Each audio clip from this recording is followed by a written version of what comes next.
Hi everyone, it's David Griffiths with another pre-election update. Just a couple of things to mention in terms of what's been happening since the last time I spoke to you. An awful lot more polling activity, including an awful lot of very favourable looking results in terms of seats about to be lost by the SNP, which is great. Labour still looking extremely strong UK-wide. Conservatives looking like they're going to take a real tanking. And of course, we've seen the emergence of Reform. And Reform is looking like they're going to take a lot of votes away from, particularly the Conservative Party, I guess mainly in England. What we are seeing in Scotland latterly is a lot of sentiment saying, oh, we should really vote Reform now. No, really we shouldn't. The reason being, it is incredibly difficult for a new party to get any traction with voters in Scotland, as we saw with All for Unity 3 years ago.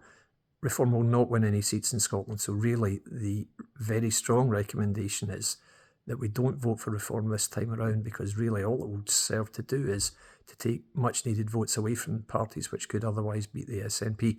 So what I would recommend most strongly is that everyone follows the recommendations in the various tactical voting guides.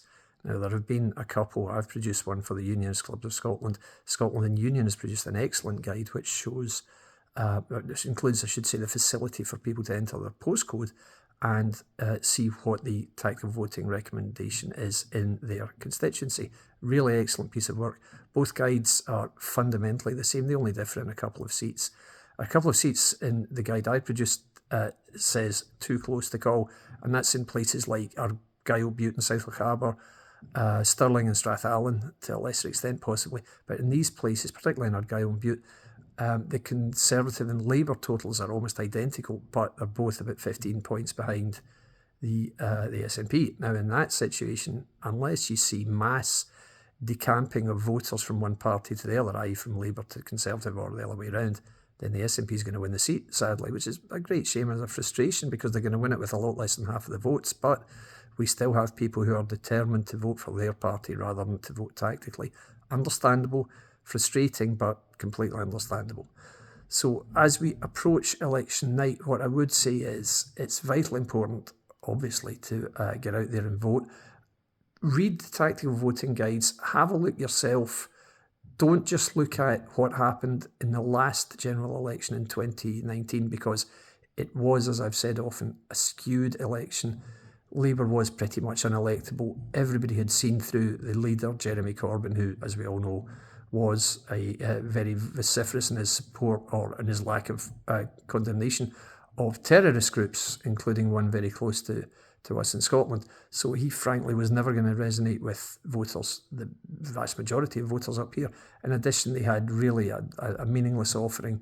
They had a manifesto which was just fantasy, and they had no coherent position on the major issue of the day, which was Brexit, and that's why the Conservatives did so well. So what that meant was the Conservative vote in Scotland in many seats was inflated, and the Labour vote was artificially depressed. The Labour vote share in Scotland in 2019 was the lowest it had been since 1910 in any general election. That simply won't happen again next month, and the Conservative vote share will fall unquestionably. So that's why it's important not just to look at what happened 5 years ago, because really that's irrelevant now. The whole political landscape in Scotland has moved on since then. It's important that we look at current polling and indeed current betting site odds, if you like, because those people very rarely get it wrong. And if you look in your constituency, if you have access to a betting app, you'll see exactly what I mean. So a lot of betting sites are showing, for example, the SNP and Labour quite close, or the SNP and the Conservatives quite close, with the other party, be it the Conservatives or Labour, on about 12-1 to win the seat. Parties which are 12-1 to win a constituency seat don't win. It doesn't happen.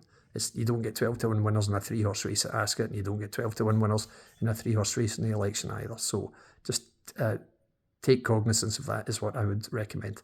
Anyway, I'll get off, but just to say that on election night, the Majority Show will feature a special broadcast from midnight as an alternative to the coverage on BBC or indeed on ITV, which will now include Nicola Sturgeon in its panel lineup, and Channel 4, which now includes Emily Maitlis and Alistair Campbell.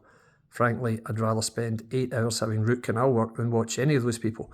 So tune in, it should be fun, and it will have a special leaning towards the Scottish results. So that'll be from midnight. And if we can stay awake, interact with us and tell us what you think, it should be hopefully a joyous occasion. Anyway, I'll get off, but you will hear from me again before election night. So stay resolute, keep checking the tactical voting guides and vote to get the SNP candidate defeated. Thanks, guys. Speak soon.